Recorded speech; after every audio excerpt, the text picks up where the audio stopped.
Hello everyone. आज हम लोग दूसरा सेट पेपर लगाएंगे और चैप्टर हमारा वही रहेगा, पादपों में पोषण। क्वेश्चन अलग अलग दिया हुआ है। फर्स्ट क्वेश्चन है कीटबक्षी पादप कौन से हैं? तो जो कीटों को खाता है उसी को कहते हैं हम कीटबक्षी।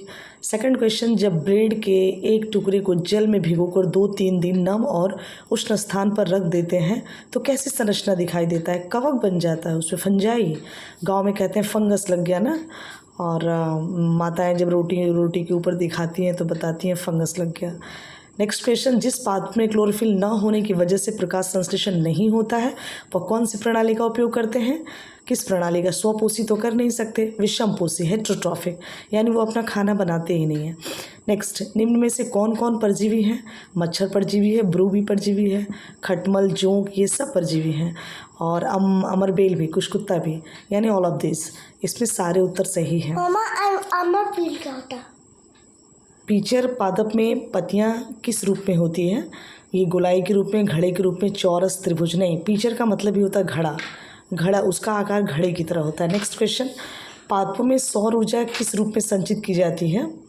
सौर ऊर्जा मतलब सनलाइट, यानी फोटोसिंथेसिस होगा, यानी वो फूड के रूप में होगा, क्योंकि फोटोसिंथेसिस के समय वो खाना बनाता है और वो ग्लूकोज और स्टार्च के फॉर्म में वो फ्रूट्स में जमा हो जाता है, तने में, फल में जमा रहता है, यानी खाद। नेक्स्ट क्वेश्चन, उन पादपों को क्या कहते हैं जो परपोषी को अमूल पोषकों से वंचित कर देता है?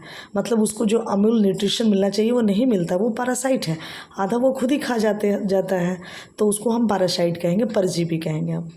नेक्स्ट है, निम्न में से कीटबक्षी पादप कौन कौन से हैं? विनस फ्लाई ट्रैप भी एक कीटबक्षी है, इंसेक्टिवोरस है, संड्यू भी है, पीचर प्लांट्स भी है, यानी all of this.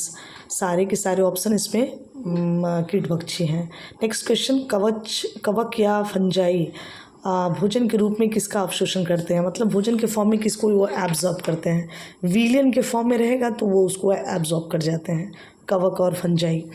Next question हमारा, निम्न में से कौन से कवक उपयोगी होते हैं? तो कवक तो ईस्ट भी बहुत उपयोगी होता है, जब हम लोग बैटर बनाते हैं डोसा ढोकला बनाने के लिए। मशरूम भी सब्जी बनाते हैं, पेनिसिलियम दवा के रूप में यूज़ होता है, यानी कि उपरोक्त सभी, ऑल ऑफ दिस।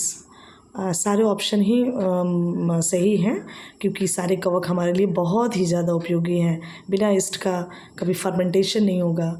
लाइकेन में कौन सा प्रकाश संश्लेषण करता है? कौन प्रकाश संश्लेषण करता है?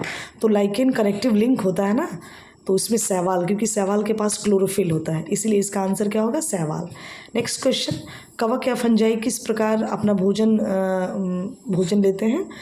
तो कवक और फंजाई में हमेशा डिकम्पोजिशन नेचर होता है, यानी जितने भी मृत या सड़े गले चीज़ होता है उसी से अपने फूड को क्या करता है? ऑब्जॉर्व करता है। कवकों की वृद्धि किस मौसम में ज़्यादा होता है? वर्षा के मौसम में। बरसात के मौसम में सबसे ज़्यादा इनका ग्रोथ होता है। नेक्स्ट क्वेश्चन, कौन सा जीव जिसमें शैवाल और कवक दोनों भागीदार रहते हैं? ये लाइकेन है, दोनों के बीच का कनेक्टिव लिंक है, शैवाल और कवक के बीच का, इसलिए इसका आंसर क्या होगा? लाइकेन। लाइकेन ही एक ऐसा जीव है जो दोनों के बीच में भागीदार होता है। इन इंग्लिश कह सकते हो कि ये कनेक्टिव लिंक होता है दोनों के बीच में। नेक्स्ट क्वेश्चन है, मृत जीवी कौन से होते हैं? मृत जीवी वैसे जीव को कहते हैं जो मृत और विघटित जैविक पदार्थों से पोषण यानी न्यूट्रिशन को प्राप्त करते हैं। और नेक्स्ट क्वेश्चन है, जो जीव एक दूसरे के साथ रहकर अपना आवास एवं पोषक तत्व एक दूसरे के साथ बांटते हैं उसे क्या कहते हैं? भाई दोनों को फायदा है, एक लोग उसको आवास देगा और दूसरा लोग उसको भोजन देगा, उसको हम सिम्बायोटिक रिलेशनशिप सहजीवी कहते हैं। तो ये सारा आपका क्वेश्चंस था और लगाएं, NITS एग्ज़ाम के लिए बहुत ही ज़्यादा यूज़फुल है, उपयोगी है, और ऑल द बेस्ट पढ़िए।